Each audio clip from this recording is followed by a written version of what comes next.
Hey there, everybody. Welcome to a discussion that is about less than unfortunate things. This is about the cancellation of The Baker and the Beauty. They took the cupcakes out of the oven too early. They are now soggy in the middle. They're not good. And the ABC executives have just like smashed them and they're all just mushy now, which they probably burned their hand because they just came out of the oven. But anyway, this is not good news. No, it is not good news. This is a really fun kind of summery feeling kind of show like, Mistresses was or Grand Hotel. It was just a fun summery type show. And it really stinks that it's now gone. We're going to take you through why ABC may have canceled it. Is there hope elsewhere for someone else to try to pick it up? But before we get into it, if you guys do like this video, give us a like, subscribe, and also hit that notification bell so you don't miss any other updates. I will give you the number one reason ABC canceled it now. They apparently do not like fun. No, they don't like fun. And what was so cool about this show is that idea that a celebrity can end up with someone who's kind of in a regular job. That is like the ultimate fantasy that everybody has. Everybody wants to be like Matt Damon's wife. And for those of you who don't know, he's been married for like 16 years to a bartender that he met one day at a bar. And then they went off to get married, and they're one of the most solid couples out there. And that's sort of a feeling that a lot of people out there have been like, oh man, if just so-and-so just happened to get to know me, that they would actually really like me. So to have something that's such a fantasy that's on, everybody's minds at some point in their lives and watch it kind of play out is just so fun.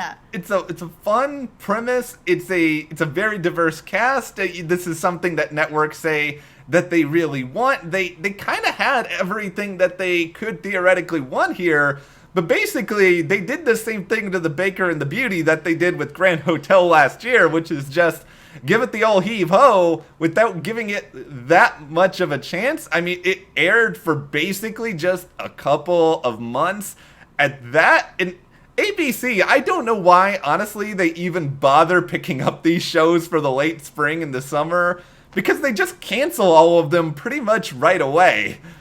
Yeah, and these types of shows are just really fun. And when you're in the summer, that is what you want. You don't need a really super deep show. You're in it for the fun. It's summer fun. Yeah, and the ratings for The Baker and the Beauty are interesting because we're not going to lie to you guys and sit here and say that The Baker and the Beauty was, the second coming of This Is Us in the ratings, but it was kind of steady the whole time. Like, you got a lot of these new shows where a lot of people watch it right away. Mm-hmm. Well, and then they all sort of just tail off afterwards because they realize it's not any good. That didn't happen here. There were as many people watching at the start as there really was at the end. So everyone liked what they saw. It just, there weren't a lot of people who saw it from the get-go. Yeah, and that's a really important metric when you're looking at whether or not we think that a show is going to get canceled, because everybody will check out a new show, and then if they're like, man, it's not good, we'll dip out on it.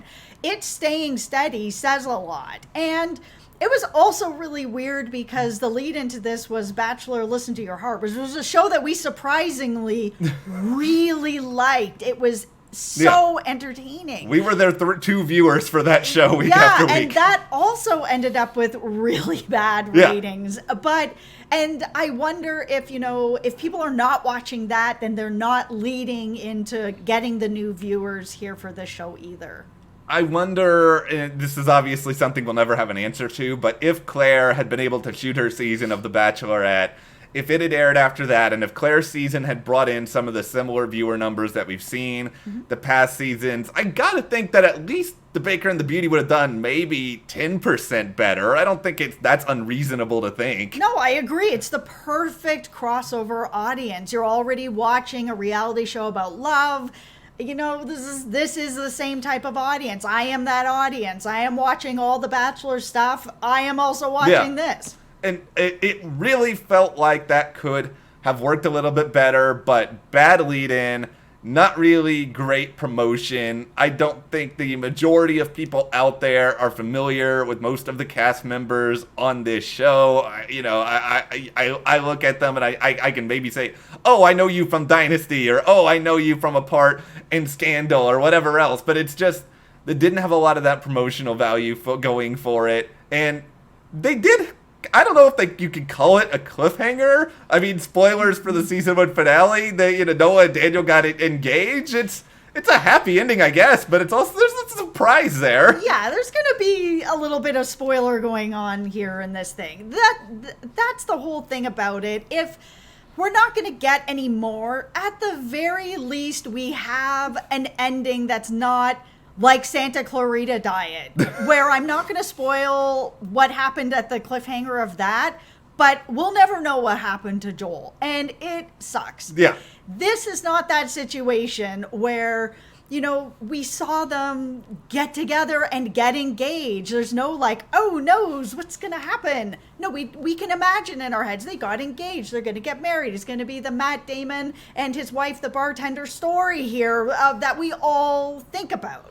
And that wedding cake is going to be awesome when you think about it. That's right. I want to go to that reception. But no, we have at least an idea of they're going to have a happy ending. They're going to be together. They could definitely write a lot more in here. There was definitely a lot of surprise, myself included, over the engagement. There was a lot of stuff they could have still played with. So, there's an opportunity to do something more. It's just the question is there going to be any more? Because here is where we dive into the inevitable, everyone's favorite question: will Netflix save Intershow here? That's the really weird thing. We've been talking about cancellations for 9 years now, here at the channel and over at the website as well. And that seems to be the same thing that comes up over and over again. Is Netflix going to save this show? And the truth of the matter is Netflix really doesn't save that many shows. So it's always interesting to hear that is the first thing that everybody says. And Netflix is not the right place for every single show. I could see certain shows going over to Netflix and just not doing well over there. They're not the catch-all. I'm guessing the reason why Netflix is sort of has the apple of everyone's eye here. I guess it's probably, number one, everybody has it. The majority of people probably either have Netflix or they know their friend's password, and so they have access to it, and so it's probably something they're already spending money for. Yeah, but Netflix cancels everything. Yeah, they cancel everything too. Netflix isn't any better with that. They also have so many shows that maybe even if The Baker and the Beauty got over there, maybe it gets another season. I'm trying to think long term here, because if we get a season 2, can we get a season 3? Mm-hmm. And what I'm trying to think about here is that Dean, the executive producer, he has done The Brave, he's done Bluff City Law, both of those. Granted, they didn't last at NBC, but they were on NBC. Mm-hmm. NBC's got a new streaming service coming out called Peacock. Mm-hmm. They need something other than the new Psych movie, which, don't get me wrong, I'm going to watch like 200 times, but still, this kind of actually feels like the perfect tone for something that's also going to have the Psych movie. Both of them are lighthearted and fun. Yeah, I agree. And it really stinks that we have these shows that are so lighthearted and fun, and they always seem to be the ones that get the axe. Always. And I'm guessing some of it is probably I like this, but I can catch up at it at some other time, because it's not having life or death stakes or something like that. Maybe they're not worried about their friends spoiling it at work or whatever in their Zoom call. Maybe that's it. I'm not sure. Yeah, so, I mean, that's kind of where we are. We've seen some petitions going around, people trying to, get people interested in trying to find it another home. So hopefully we're going to get a little bit more rolling with that buzz for all of you who really enjoy this show. That stuff is out there. There are some fan movements starting to happen to get this a home somewhere else. Yeah, and I would say, push it to Peacock. Push it maybe to Hulu. I can see it maybe working over on Hulu. I don't see another major broadcast network picking it up. But if I'm going to throw an out-of-left field candidate out there, and this is really far out of left field because I don't think it would actually happen, but the CW, they do have a relationship with Natalie Kelly, the star. She was on Dynasty. She's done other stuff there. It's unlikely, but that's really the only network I could see. Streaming service, maybe a little bit more likely. It's not going to go over, I don't think, to like an FX or like an extreme dark cable network. No, I think the CW is probably a pretty good place for it. I know it's out of left field, but it actually feels like it could be a pretty good fit for that. Like I said, it's got this premise of regular person could end up with a celebrity. That's something that feels like it would be a really sweet fit there. So we'll see what the future holds. I never like to be overly optimistic with this sort of stuff, but fight for it. What's the worst thing that's gonna happen with trying to get a movement behind to save a show? Nobody's gonna laugh in your face. None of that's gonna happen. And someone might listen. Yeah, someone might listen. It has happened before.